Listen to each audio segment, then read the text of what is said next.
it's always that deer in the headlight waiting for it to be live. 5, 4, 4, 3, 3. 2. We are live. Welcome to the Real and Raw Show. I'm Lynn Serrano. And I'm the other guy, Brian. He's a good-looking guy on the show. No. All right. We'll be right back after this.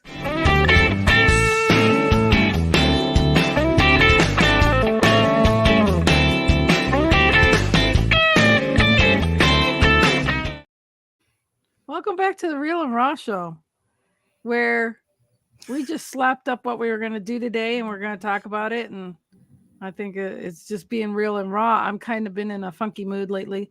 And you, Brian, how are you doing? Just got out of the dentist. Ooh, you can talk still. Yeah. Still a little numb? No, it's just the cleaning and other stuff. Oh, good, because I was going to say, I don't want to see you trying to drink out of a cup right now. Oh, man, why do you think I wear black shirts? It's always, feeling the lips all big. Well, if you see it just kind of trickle and my lips don't move, there's a little. It's not the internet bandwidth; it's actually my mouth not moving. Yeah. No, but it was good. I got a treatment plan, stuff I got to do. So yeah. Well, the dentist is one of those, beloved doctors. Not beloved. Not. Okay, so the question is, are you married to a dentist? Do they give you free candy? Like, where's the beloved part come in? I was being facetious as all get out. You inspire me. So today I wanted to kind of talk about depression, overcoming present states. We're not doctors here, consult with your doctors and all that stuff. But as two people that live with depression and have had experiences, we're talking basically our own experiences and wanted to share it and be real and raw. So that's my disclaimer there. We're not, dispensing anything that, we recommend for everyone else, but it's just how we cope and how we deal. But also, though, it's like, everybody, and I'm glad that you presented that to begin, because we're not doctors, clearly. But also, though, it's something that it's either something you can master or it's something that you can be at the deficit of. Your choice, right? And I think that's by the path that you choose to go, is where it'll be. You can either board yourself up, and that's a choice, right? Some days are better than others. Or you can be on a path to master and rewire your brain. So even though you have it, you run it, it doesn't run you. And that's where we're at. And that's exactly what it's just like, growing up, you grew up waking up and brushing your teeth. Yeah. There's habits that when you put them in place, even when you want to go there, you can't. And I love Rex Sykes is one that's helped me a lot in that. And just all the development stuff that you and I have done or talked about and stuff. Mm-hmm. And it's just great because if anything, you can run the plays of all the things you've learned and what can you use right now to get you through that hump. Right. And then sometimes you just have to, feel the moment, be in the moment. It's not that you're getting rid of it or whatever, but you can focus your mind somewhere else. Right. I've said it over and over in the show, but it's just like if you stump your toe on the bed in the morning, you got to think something else or else that shit will hurt.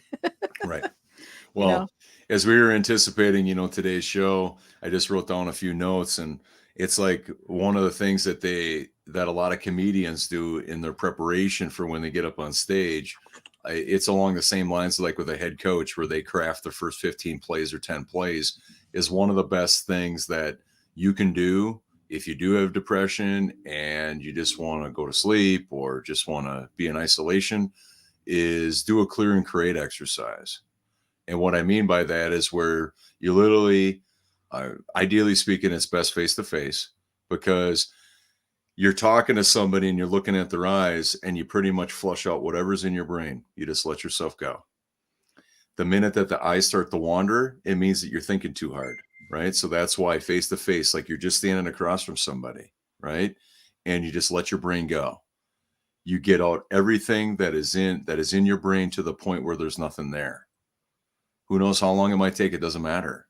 But that's right. One of the best exercises you can do, because there's so much up here that you need to get out. And obviously one of the pieces of depression is you don't feel like you can talk to anybody. Well, sometimes you might have to create that opportunity, but here's the difference. We're not just talking like a friend, somebody that's going to be cordial and all of that. We're talking about somebody that cares about you, but is also not going to let you off the hook. And there's a distinction there, because somebody that knows you have more to say because they know you very well. And so they want you to get the full amenities of this exercise, because if you hold stuff back, you're not doing yourself any help. Yeah. It's a great exercise. Yeah, it is. What was the name of the exercise again? Clear and create. Clear and create. Yeah. And like I said, you can never have enough tools I think, and there's that Mercury retrograde that some people know about, some people don't. It's just wonky times of the year that it's in the almanac and stuff like that you can see that, I guess having the tools and acknowledgement of what you're going through and just dealing with it at that moment is one thing. But the other thing is to know that you can change your mind. I mean, it's hard when you're just your body. I mean, like I lack vitamin D. So, and I keep trying to do vitamin D and whatnot. But when things are not right, you gotta coast till you get to that level you need to be. Correct. And so looking for peace of mind or tranquility, but don't dwell on things. Don't do things that you can't just change, I just think that makes it worse. Well, and I think I'm grateful when I have these episodes that I'm having now, because it keeps me mindful that it isn't always easy, Lynn, to just, let it be at the wayside and just keep going, because sometimes you just have to deal with it. Well, depression is a condition, but without the stimulation of the situation, depression has no bearing, right? Depression is just a condition, but it's the situations that come, and then it's kind of like a piece of Velcro. They compound the more that they're unresolved, and I learned this in therapy still to this day with my psychologist, is that I was on 10 milligrams of some kind of medication for my anxiety. Now we're talking depression, but they're kind of related. But you get back to three things. And I know I've mentioned this on the show before. If you're lacking in any of the three areas, that might be a good indication of where your depression is coming from. Number one is sleep. Number two is your diet. And number three is exercise. Because if you're not sleeping that well, guess what the brain isn't going to do? Input equals output. Garbage in, garbage out. If you're not sleeping very well, guess what the brain is going to do? It's going to wander. It's going to try to figure stuff out. You're more prone to make yourself wrong. So start with sleep. What's your diet look like? And then your exercise. Now, obviously, I can see where all three of these would be married together if someone goes deep into a depressive state. But at the same time, just by getting good sleep or being that reward, where it's like, hey, I know that unless I get X amount of sleep, I'm not going to look at things the same way. Right. If you give yourself whatever sleep and you need that, so don't shortchange that. Right. But I'd be interested to see, no matter what you're dealing with, if you got proper sleep and how you look at a situation versus not getting enough sleep looking at a situation. Because you're probably going to be on a vicious cycle of regret, trying to figure it out, good, bad, or other, when you haven't got enough sleep. There's going to be some kind of juice you get from that, a dopamine hit, versus if you did get a good amount of sleep, you're going to look at it a lot different, but you're not going to revel. You're going to do what you always do, and that's to figure it out or minimize what it is. But also, though, there's another thing too, is that with every situation that happens in life, there's the situation, then there's what you made it mean, right? And I think a lot of people, especially if you lack of sleep, lack of eating probably, and lack of exercise, it's very easy for what happened and what I made it mean to become compounded into one. And then the reason why you can't separate it in your brain is because your emotions are attached to it at that time, versus having it be, here's what happened, here's what I made it mean. Yeah.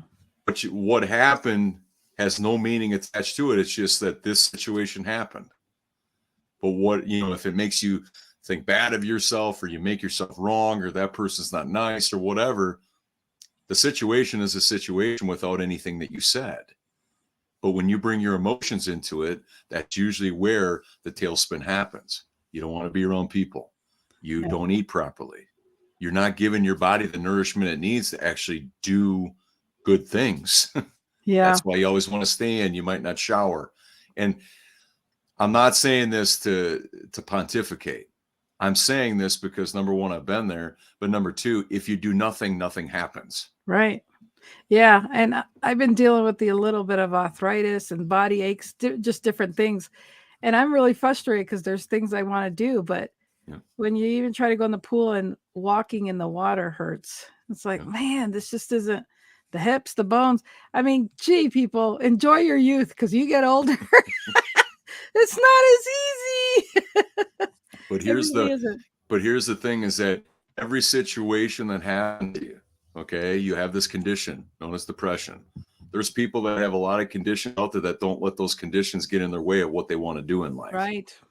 They almost forget about it. Like you have to. Somebody that has ailments or whatever, they know that they're dealing with it, but they put that in the rearview mirror. It's not sitting like in front of their eyes every day as a deterrent that I can't do that because of X. No, not true. It would defy you. And I mean, I've had a condition for 24 years and I didn't know nothing about it for, I think 5 years ago, I found out about it and I got into a Facebook group, and these people, just because the condition this is doomed, they're all going down the dooms road. And I refuse to do that. And it's terrible to think, oh no, I have to do this or that.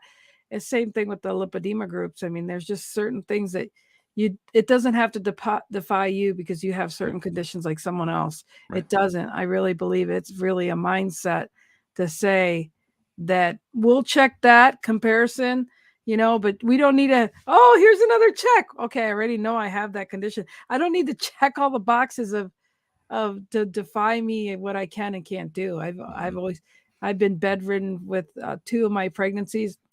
I didn't really stay bedridden. I mean, I defied a little bit of the things until it got a little dangerous, end up in the hospital. But, I tried to still do what I could do. I was like, are you kidding me? I'm not doing that or whatever. So, it really is. It really becomes a mindset. And I believe that no matter with or without drugs or whatever, what's helped me is to know that we really got to know to shift your mind. Shift your mind and your body will follow. There's sometimes I get up out of bed in the middle of the night to let the dog out and it hurts to walk. And then sometimes I get out of bed and I can walk just fine. And I'm grateful either way. Just don't know it, but you take it as it comes and you don't let that defy you and think that you need a crutch every time or a cane every time. You just do with what you got to do with. And I think that's really the important thing to tell people is think happy thoughts, think of all the possibilities and be grateful for when you can do things. And we're not stuck in how, we don't lead the body or like being deficient of something or needing the lack of or needing a pill or something that doesn't need to defy the fact that you can start telling yourself you're doing good. You're doing good. You're okay. Yep. Just, look at all the tests that they've had out there with placebos. People have placebos and they don't even know it. And all of a sudden they feel good. So if you got to put a shade of glasses on or take an M&M and swallow it and say, this is my happy pill, whatever you got to do, it's just the mind can help you on that. Well, and the situations that we all encounter without meaning are just situations. Yeah. It's the response that we give to them or the meaning we give to them that makes the difference. Mm-hmm. But if we look at every situation that, okay, that happened to me, how we choose to respond is everything. And we it's kind of like when, what I had to encounter, and this might apply to other people that have lost family members, when it's like, okay, when my dad passed away in 2010 unexpectedly, I had a choice to make. And I had a friend tell me, you don't want to hide. As tough as it's going to be, it's going to take everything you got, but it's going to be better to go through it than around it. And so that took about 6 years, let's see here, 2016. I was taking a walk one day and I'm just like, Dad, I got to let you go because I was blaming myself for his death. Yeah. And I couldn't stand with that burden anymore. Yeah. But the response that I was giving away is I was responsible for his death and I wasn't. Right. Now I can look at it that, we can all go through a situation for face value and eventually remove the emotion from it. or we can just be in denial about it, which I don't think that you get long-term rewards from that, about what you learn from something like that without going through it. Yeah. But the response you give is either one of two things. You're either going to take action or whatever that is, get counseling, get coaching, whatever it might be, or you're not going to do anything about it. Yeah. Well, it's funny you say that, because it's going to be in 2 weeks. It'll be 7 years ago my mom passed, and I had to make that decision of, enough care and making her comfortable for her last breaths and stuff, and, giving her the morphine and letting her go. And, I felt like, which is a difficult thing, but this next week I have to put my mom's dog down. Yeah. And it's just, I think that's been one of my things of, it's best for the dog. She's like 16 years old. She's arthritic, blah, blah, blah. Same thing with my mom. It was like, gee, I'm just sitting here. They're giving her morphine and just letting her go, or do I keep letting her suffer the way she was when they were saying, she's sepsis, she's not getting any better and blah, blah, blah. And it's like, but there's miracles all the time, that kind of thing. But you put yourself in that position because you're the one who made the decision to just let her go. Right. And it's one of those things where you just sit there and you're like, but no, the quality of life. I mean, she had congestive heart failure. I mean, like all these things, but you have to be more realistic than being emotionally in your heart. And I have to put that coat on, on Tuesday this coming week, and then deal with their anniversary again. But it's those kinds of things that you just take and have to remove yourself and see it from a different viewpoint, and not carry that burden on. Well, we have somebody in our life, one of our mentors, Ken, and I love what he talks about, where it's like, hey, if you're ever in a questionable state of mind, do something for somebody else. Oh, yeah. I firmly believe in that, because you have to be present with somebody else. Number 2, you have to drag yourself out of your own head. Yes. And number 3, you might be disempowered, but when it comes to helping somebody else out and making their day, that muscle memory over time will change who you are as a person for the better. Yeah.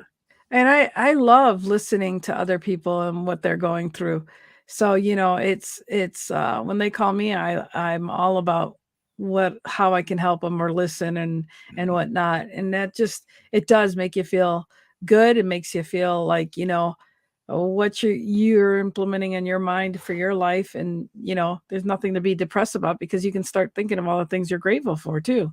Well, and one of the things, and to anybody that might be dealing with something in their world that's watching this, we're not telling you what to do from a medical perspective. Yeah. We're just telling you what we did, but also though the risk that we were taking to figure it out. But obviously you have to be willing to overcome that it's like, hey, I can't go any lower right now. All I can see is up. Yep. And I need to take everything I can about my self-belief and all the tools I have and all the training, education, all of that. And then my people, the community, and I need to use that to my benefit. And one thing that's helped me a lot lately is, if I feel like I'm going down that road or I feel depressed, is actually I'm becoming more calm about everything. Mm-hmm. Like, first I'm like, look, nothing's hurting me right now. I'm okay. And just shift the mind a little bit, but mostly knowing that I'm okay. I don't panic. I don't rewind the poor me, woe was me, or woulda, shoulda, coulda tapes. Mm-hmm. I just stay still. I just stay really calm, because then I'm not playing those old tapes again. Yeah. And and I think that as we end our show today, I think that's also, if you are willing to look at the moments or situations that make you depressed, look for the root of every single one of them and see if they're the same.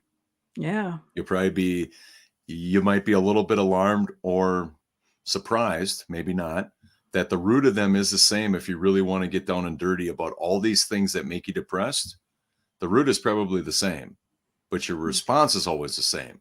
You board yourself up, you isolation, whatever it might be.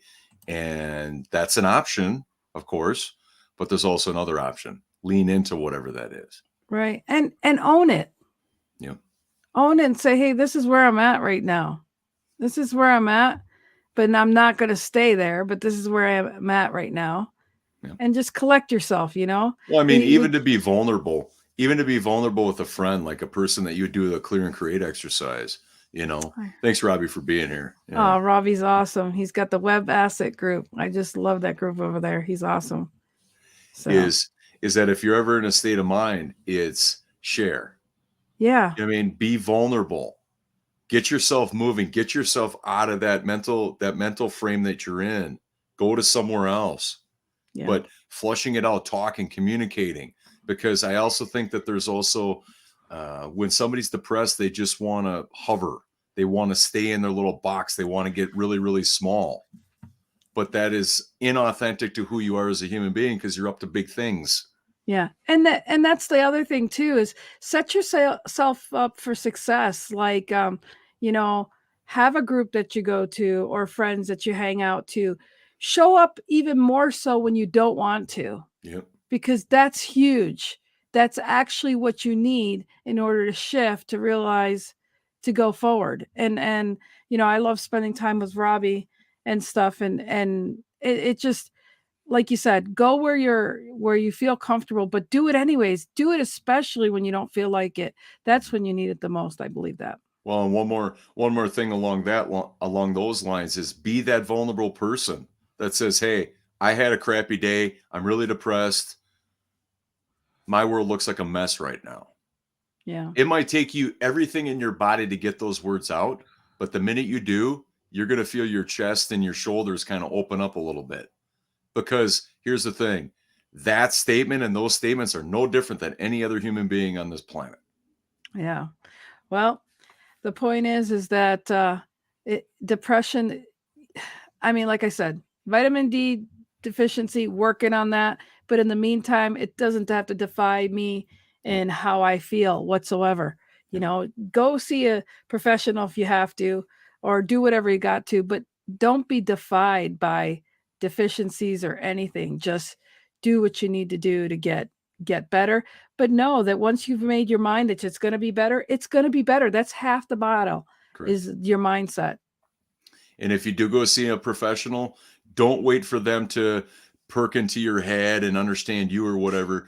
Come forth, be forthcoming with what you're dealing with. Yes. And just be fully vulnerable. Is it going to be uncomfortable? Of course it will be, because it's brand new to you. But right. The best therapy anyone can ever give is when you come loaded with everything you need to move. Right. Then they can actually do their work because you're forthcoming with what's wrong, what you need to move. And remember, even if you go to the doctor, you don't. It stems to you, because if you don't do the work, if you don't go home and take that pill they give you that's supposed to help you, right. If I don't take my vitamin D, it's my fault. It's my fault. To own what you need to in order to get better. Oh, and another great thing that Lynn just segued to in my mind is, whenever you're in a depressed state of mind, do whatever you can to not talk to several people, because that's going to be analysis paralysis. Yeah. To the nth degree. Yeah. You're going to be like listening to the, WebMD types of people that are not trained in it. They're friends. They care about you, but do they have that psychological degree?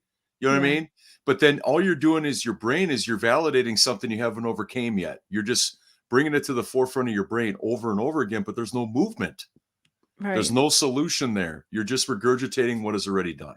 So I would recommend everybody take action to defy and know where you are mind-wise, mm-hmm. and do those things. Like, back in the day when I was really into the gym and bodybuilding, one of those things were, oh my gosh, I'm too sore, I don't want to go to the gym. Bullshit. Those were the days I knew I had to go. Yep. And still do it. It's the same thing.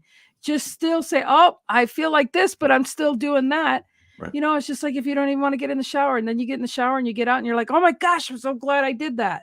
Yep. It's those things that when you feel nudged that it doesn't feel good, you got to kind of press the button and do it anyways. Mm-hmm. So 100%. Anyways, I even feel better since just talking to you. See, this is well, and I mean, truth be told, this is an ongoing subject. this is something that there is no right answers. They're just answers and possibilities. And to some people, it's very secretive. It's something that they will not be fully transparent to talk about, right? And I get it, depending on what's happened to you or whatever you're dealing with in life. But the worst thing you can do is nothing, Yeah. because nothing's going to change. Yep. That's right. And that's why we're real and raw here. This is my place to be real and raw. Like I said, I don't go around, I'm not a poster child for a lot of things, and I don't choose to be because of the labels, but I think more than anything, it's okay to be vulnerable in the right, among the right people, and feel comfortable to shift after you've talked about it. Don't stay stuck there. Gosh, no. No, don't stay stuck. Well, So, and then the thing about it is, if you're gonna stay there, at least acknowledge it and be okay with it. Don't blame some external sources why you yeah, stayed where you are. That's the right. ultimate worst, because now instead of taking accountability, now you're blaming the wind, the weather, the rain, your dog, whatever. Yep. That's getting you further away from looking at what it is, festering in it, good, bad, or other, and dealing with it. Yeah. Like a splinter. Yep. Like a splinter. And those splinters can get nasty and they can get ugly. And when never mind. That'd be next show or something. That could be just nasty. I'll leave you at nasty. As always, Brian, I love having you here. I love being real and raw with you. And again, just choose your mindset to be happy, and happy things will happen. I believe that. All right. Love you, Brian. Love you too, Lynn. We'll see you all next week. Thanks, everyone. Bye.